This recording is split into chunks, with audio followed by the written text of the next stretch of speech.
So kia ora everyone and welcome to Preparing for External Exams. John, thank you so much for running this for us and sharing what you've learnt along the way, especially as our NZQA rep for Tata. Kia ora, John.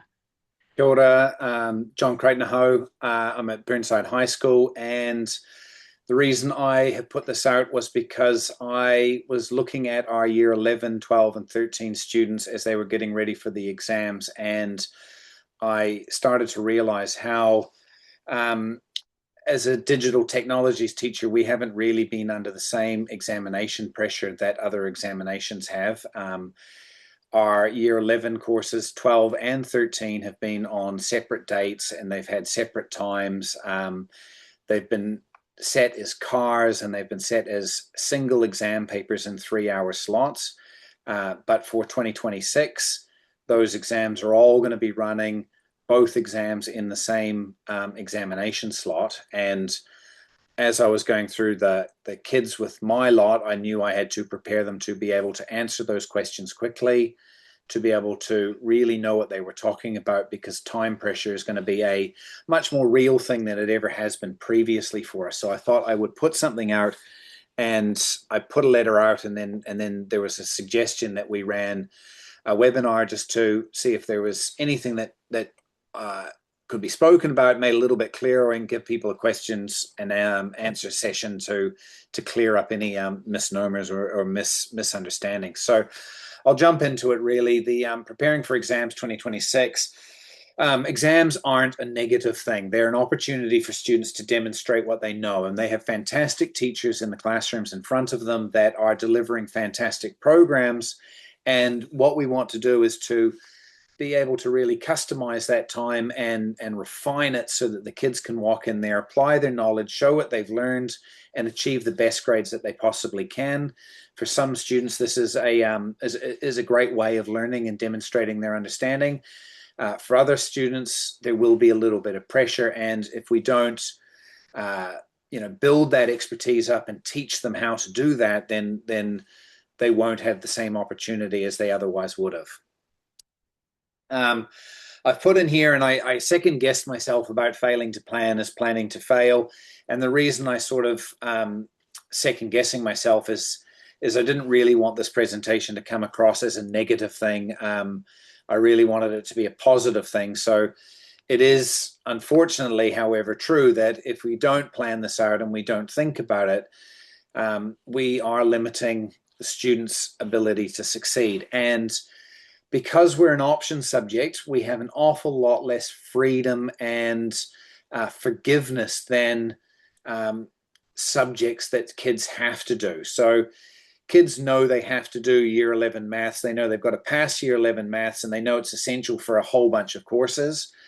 If kids go into our courses and they feel like they weren't really prepared, or they feel blindsided and they ran out of time, they're going to take that feeling home with them at the end of the examination slot. And when it comes to subject selections, those good kids may not choose the subject. And I've had experience with that when I've had examinations that haven't quite gone according to plan.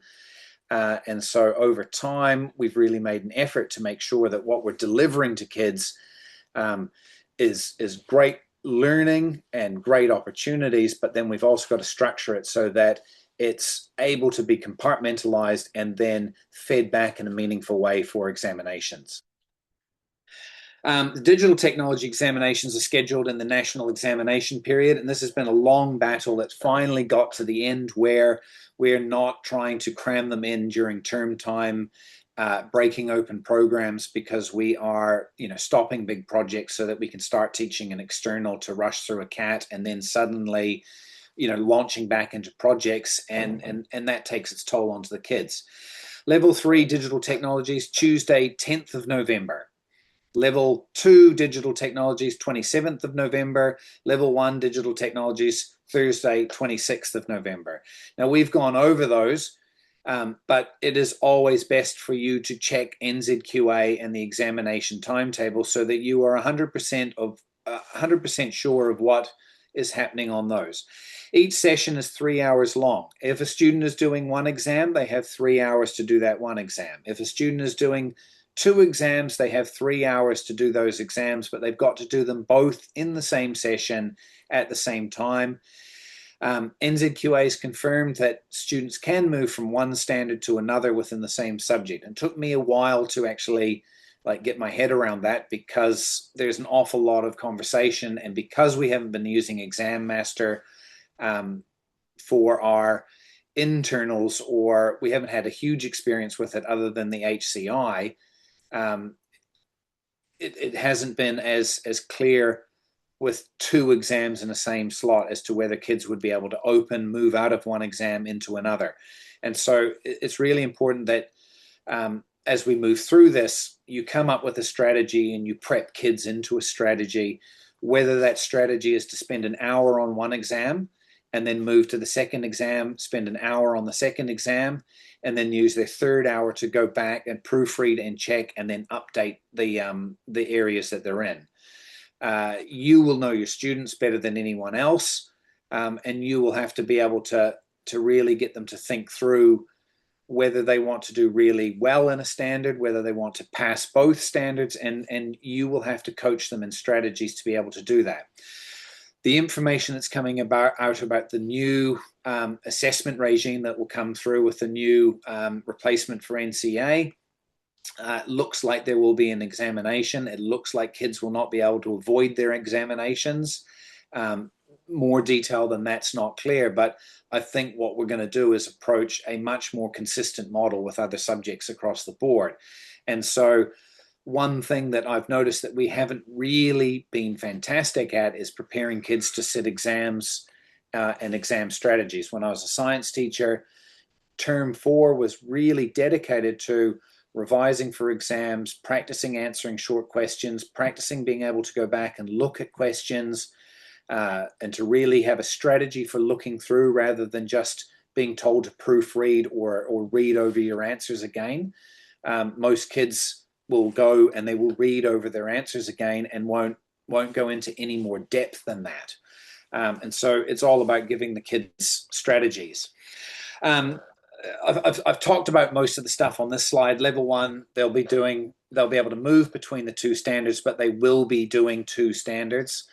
They don't need to submit the first standard before beginning their second standard. They can leave one standard open, move, and return to their earlier responses. Mirrors completing the paper examinations. It gives students flexibility, and sometimes flexibility can be a curse if you don't have a really clear examination strategy. So it would be good in your classes to really give kids an idea of which standard they're going to begin with, how much time they should allocate to each standard, when they should move on, what responses require greater depth, how much time to reserve for checking improvement, and when they've written enough. And some of that's going to be looking at the language and the stem of each of those topics or each of the questions that's being asked.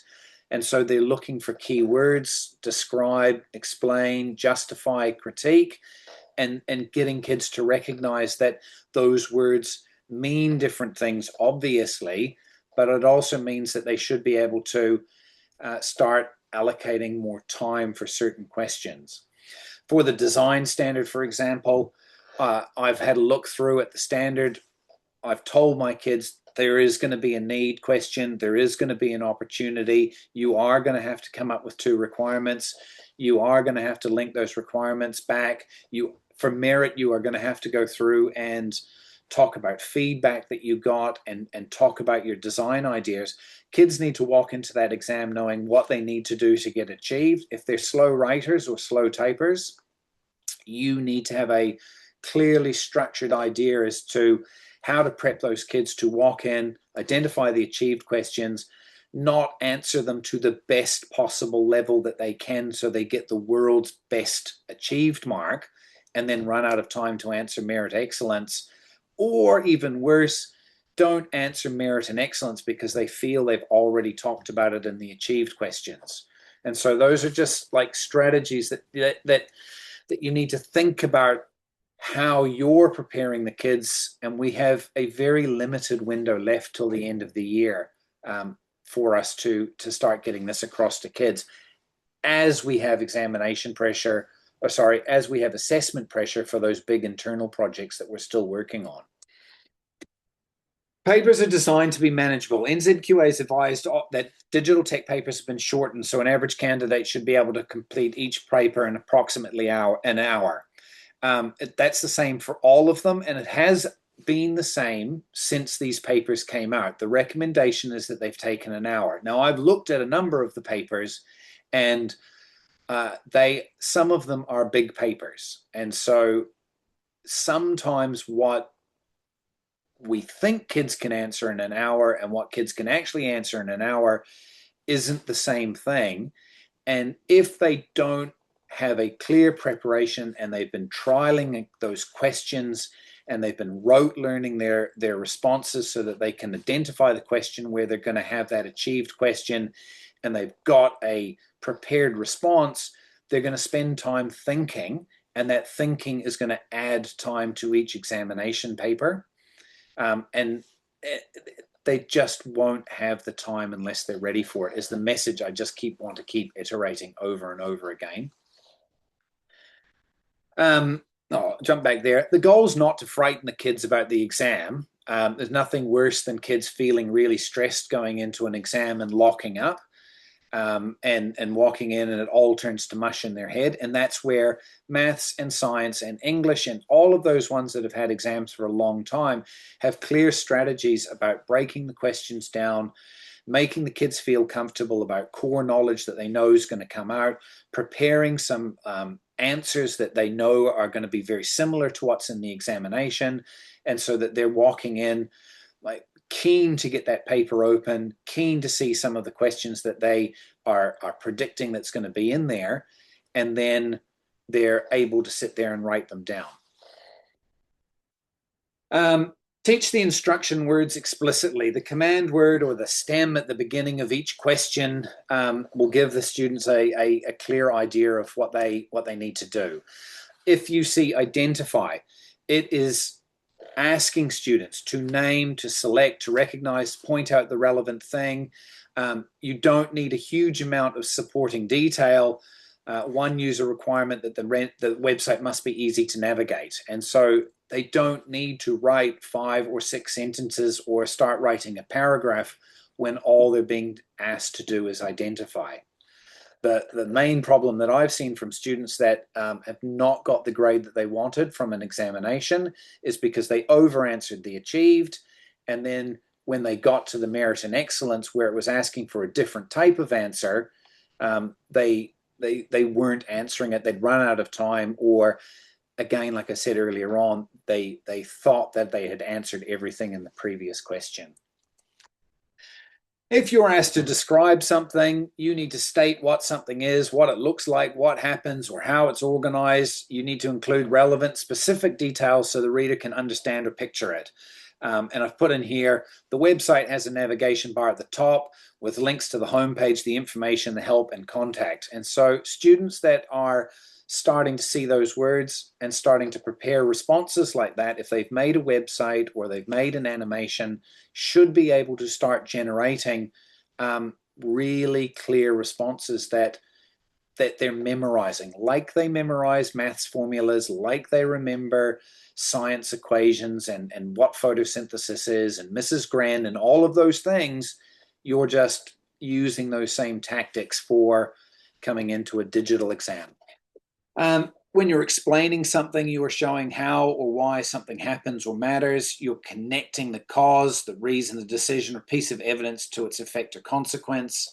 I used clearly labeled navigation buttons because beginner users need to find information without becoming confused. This allows them to move between pages independently. The answer there is it's very concise and it's very clear, but it provides an awful lot more information than the describe and the identify questions that we saw earlier on.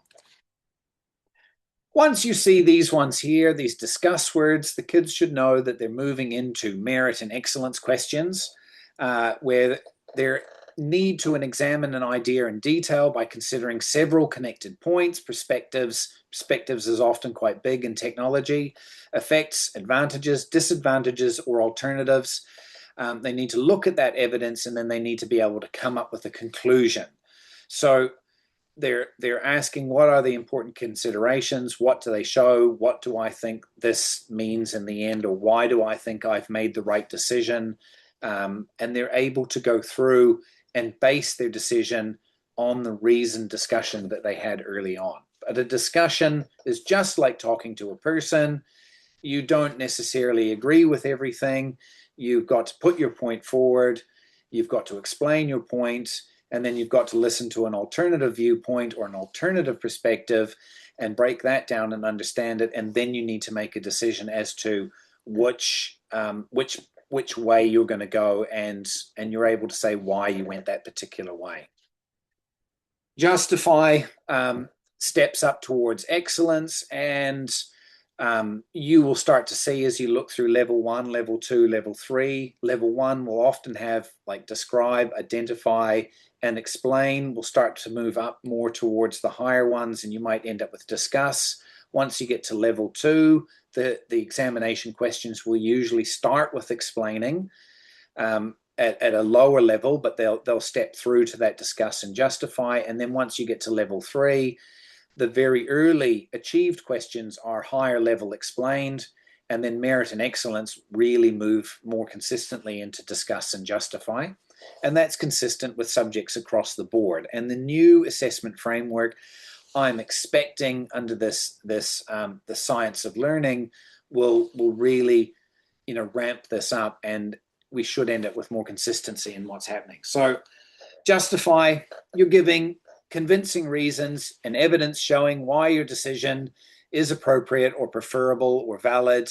The student should be asking, why was this the right choice? Why was this the best choice? Why did I make the right decision? Why was me putting this thing here the right thing to do, considering everything else that was there?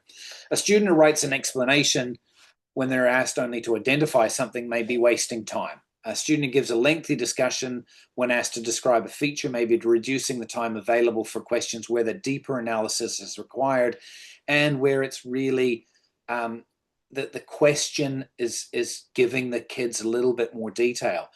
And if you don't prompt your kids, coming back to this point over and over, if you don't prompt your kids and get them used to doing that, you may think they know how to answer exam questions, but they potentially will walk into that examination and they will like brain dump on the first couple of questions that they're answering and spend an awful lot of time over answering what actually was a relatively simple question. Answer the question that's been asked, not everything they know about a topic. Now, there are old derived grades exams that are out there. There are a number of things on Techquity, and there's other sources that are out there. Getting kids to practice those exams under tight timeframes, feeding back on the way they're answering the questions, really trying to advise them that that answering big, long, achieved section questions isn't the right thing. I've got a whole bunch of girls in my year 11 class, and I really had to grumble them because they spent so long writing these beautifully constructed describe answers. And then as they move through, they're starting to fall into that trap. Now, they're very good and they'd work hard, but I know that if they walk out of that and at the end of year exam and they get less than an excellence, they will be very disappointed with the subject, and they will think twice about considering it. They'll look for an option that's a little bit more fair. So I've got an awful lot of pressure on me as a teacher, making sure I'm doing my due diligence with those kids to give them the right content and the right framework to answer those questions, which I haven't really had to do before because, to be fair, if kids walked in and they just vomited on a page for an hour, the markers would go through and they would find that, and they weren't really being punished for writing lots, but you're not going to be able to do that for 2 examinations. It will come out really unstructured and really unclear. Teaching examination strategy.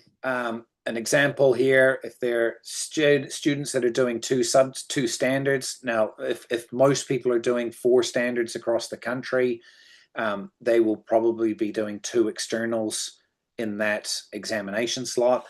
Briefly review both standards, begin with the standard they feel most confident about or that they've got the best prepared answers.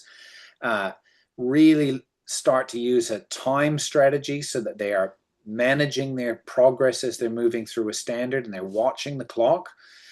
Move to the second standard when that time's finished so that they're giving both standards an equal opportunity to be successful for. Uh, Return to complete those weaker or incomplete responses. Reserve time to review both the standards before the final submission. So um, if you don't tell kids that, there's no guarantee that kids will intuitively know to do that. And if you've watched exams when kids sit them, when I've had derived grade class exams before, they will sit there in the derived grading slot answering the first paper exceptionally well, and then they'll either void the second paper or they'll have a go at it, but it's never going to turn out as well because they just didn't set their time as clear as they should have. They should be recognizing the difference between questions that are difficult and questions that require time. Spending 20 minutes trying to get everything into an achieved level response is going to cost them later on. There is a cost benefit analysis as you go through this exam. There is an NZQA digital practice environment. It is good for you to show the kids how to do it. So we release the exams, the derived grade exams, and most schools will run those in their computer rooms and the kids will sit those exams, but they're not the same as using the NZQA digital examination system. If you are fortunate enough to have exam.net, then you can start to put time pressure on kids and you can get them used to working in a digital environment. And yes, that will be an advantage. And yes, it's slightly unfair to schools that don't have that as an opportunity. But NZQA does have, have I got in here somewhere? Oh, I haven't got it in this thing here, sorry. In that letter I put out, it has got ways that students can log in and access that digital environment exam. So students can log into NZQA, they can go to the digital exam section, they can log into the digital exam section, and then in there, following those instructions that's on the document I put out, a very clear way where they can go and look at past papers and they can see how the past papers are structured and set up. And I've also put in there a way for teachers to be able to access that. So if you're preparing your kids for class, how great would it be to say, this is what you're going to walk into in year 11 for the digital tech exam, and this is what it's going to look like, and this is how you're going to answer it. Yes, some of them will be sitting in other exams and they may have sat cars, but for them to feel comfortable in the digital technology space is really where we want to go. Derived grades is preparation, not merely prediction. The derived grades have been set up and they have got the mark schedule that's in there. They should be helping you identify those gaps in student knowledge and misunderstanding and answers that contain too little evidence. You should be able to get a window into how the kids are going to answer the question, which is why it is so important to call them derived grades rather than mock exams or practice exams. The kids need to understand that they are real exams, that if they're sick, these exams will count, that if they don't take them seriously, then you as a teacher aren't going to be able to give them the quality of feedback that they probably would need to be able to answer them really well. There's a list of problems there. I won't read through them all because they're pretty obvious. The difficulty managing standards, failing to reserve time. Those are things that you should be able to pick up in that derived grade exam where kids have gone off task, and then you really need to be focusing on getting them to fix those things. Authenticity really does matter. You need to be prepared. You need to have ideas about what they may discuss, but these ideas should be genuinely understood and students should be able to adapt them to particular questions being asked. So you don't want kids to go into an exam feeling that because they've learned a bunch of responses that they're going to be able to pass the exam. You're going to want them to go into the exam knowing that they are going to ask questions on need or opportunity, or they're going to ask them on big O notation if you're doing complexity and tractability, or they're going to ask whatever the specifications that NZQA has put out. You know the kids are going to be asked something like that. You might get a curly question that's not what the kid's expecting. And so your job is going to be to make sure that they understand around the topic rather than just focusing on narrow specific things. I really do encourage people to go to NZQA, type the name of your standard in, like 92007 NZQA, go to that page, look at the assessment specifications and last year's reports, and read through those and just check and make sure. I mean, I'm telling people to suck eggs, but make sure you're looking at what is in the achieve criteria, the merit criteria, and the excellence criteria, so that you're giving kids the best chance to be able to meet those criteria and succeed. The last thing I really wanted to talk about, and I didn't put into the presentation, was strategies to help kids be able to revise their questions at the end. In your derived grade exam, if you are supervising your exam and you are walking around the room, you will probably notice kids who have finished the paper read through the paper, and all they're doing is just reading their responses, and then they get to the end and they save it and they log off. There are better strategies than that. There are strategies where students look at a particular sentence that they've written or answer a particular question, and they decide to use a particular strategy. One strategy is to go through, look where the capital letters should be, look where the full stops should be, look where spelling mistakes are if they're underlined, and they can tidy the spelling up. Going through and tidying those simple grammar mistakes up is a very effective way of improving the quality of the answer, especially if they're not trying to read the question and see if they've missed anything. They're reading the question and they're looking to see, did I break this up into sentences? After my full stop, did I put a capital letter in?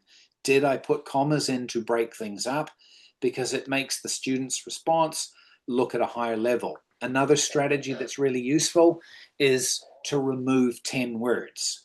And so if students have got time at the end of their examination and they're sitting there to look through the paper and look for words that are in their answer that aren't adding anything to the answer. So they're starting to look for those superfluous words like very and much, and there's millions of them, and kids are very good at adding lots of superfluous words into a question or into an answer, making it look very long, but it actually doesn't say much at all. So the second strategy could be then go through the grammar tidied up question and start to look at, what words can come out that are not really adding much to this response.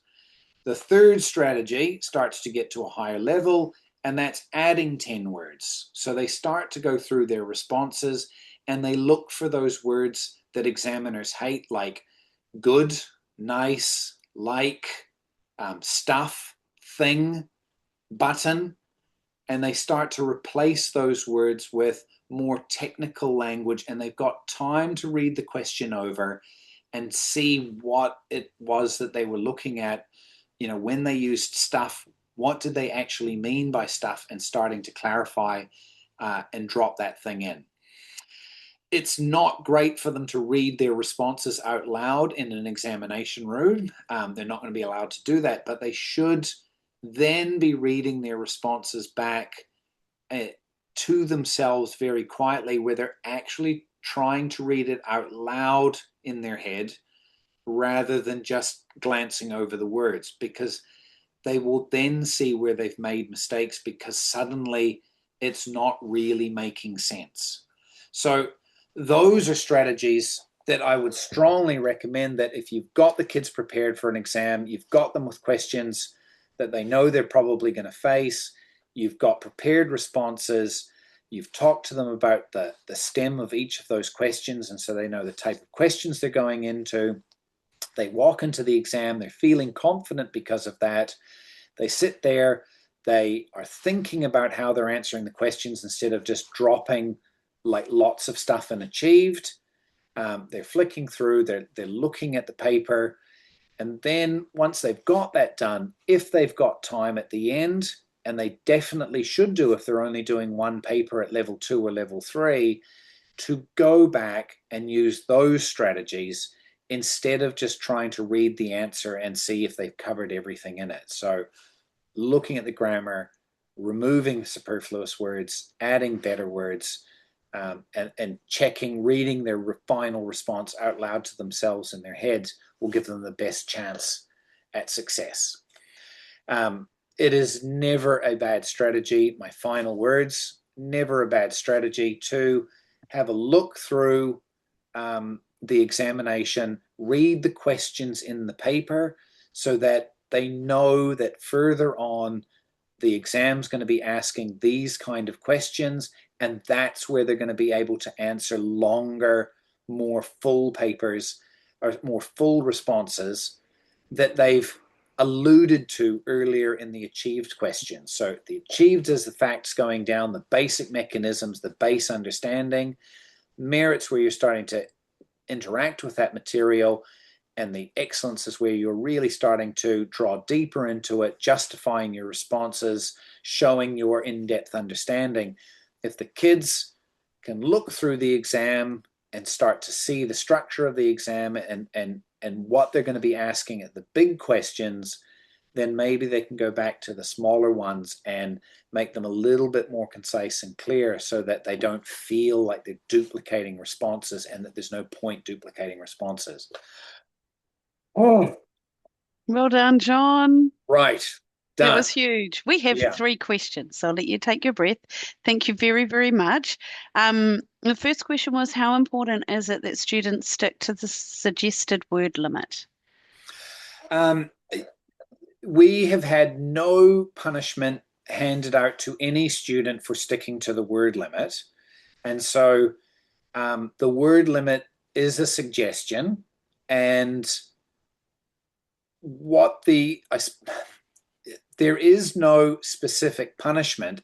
However, an excellent student is able to answer questions concisely and clearly, and they're able to get their point across. And the brevity in which they do it is what makes them an excellent student. And so you could write well over that word limit by vomiting everything you know about a topic onto a paper, but the examiner is going to look at that, and the examiner is going to know that you are just throwing everything you know down onto the paper, but you are not at the sufficient skill level to be able to like really consolidate and consider the right response to the right question.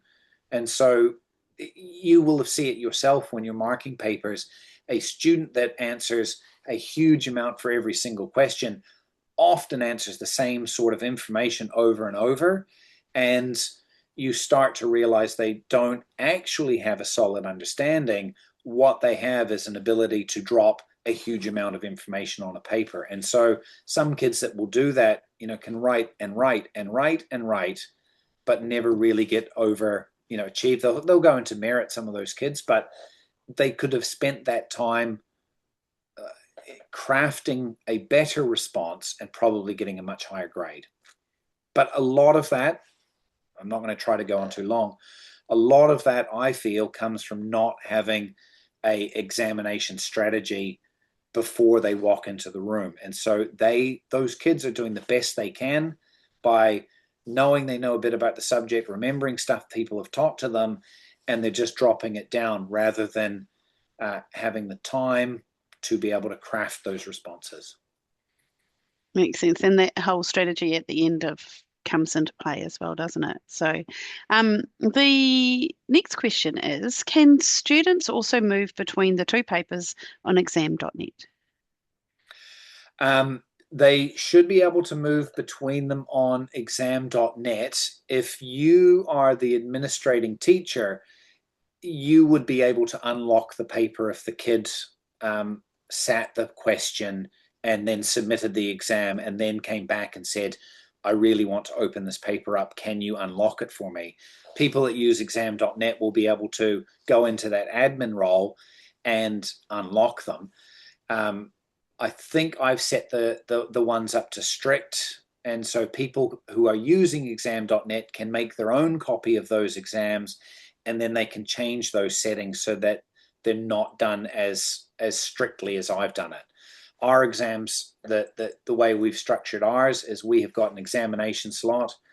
I'm going to give the kids that are in computer science doing the computer science external a set amount of time to answer just the computer science external. And so I'm going to set that up so it's strict that they cannot leave and they cannot go out of it, because we're not going to be supervising the exams. It's going to be class supervisions. So yes, you can set it up for them to be able to answer them. You can set it up where it's not strict and the kids can jump between the exams.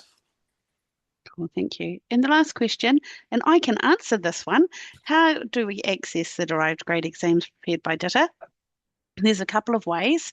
Under resources on the DITA website page, if you're logged in, if you can log in and get to our forum, you will be able to see membership required to view, and you'll see the derived grades in there. If you type into the resources and type in derived grades, they are there. Otherwise, email me, and when I can get back into the Google Drive, I will send through the Google form that we have everything attached to as well. So hopefully, Ness, if I can get into my Google Drive tonight, I will send that through to you.